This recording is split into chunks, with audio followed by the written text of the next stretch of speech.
ஜெய் பார்வதி அம்மா.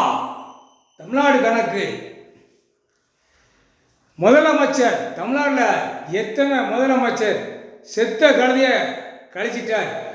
இருக்கிற கழுதிய இப்போ இருந்த ஆள் தானா ஆடி வெளியே வர உட்காந்துருக்கானா முதலமைச்சர் தமிழ்நாடு.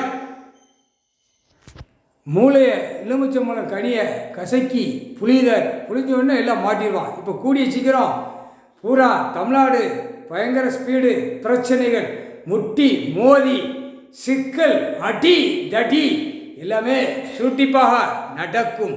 முக்கால் சத்தியம் ஜட்ஜி கணக்கு எழுதிட்டார் ஐயா. எலுமிச்சம்பழம் கனி ஜட்ஜியாக உட்காந்து புளிதார் மூளையை. தமிழ்நாட்டில் முதலமைச்சரை பூரா புளிஞ்சு எடுக்கார். முக்கால் சத்தியம். இப்போ ஆட்சி ஆளுதவன குடும்ப வேலை எலுமிச்சம்பழம் கனியால மூளைய கசக்குதாரு. கட்டேசி இவனுக்கு அத்தியாவதி கணக்கு, முக்கால் சத்தியம்.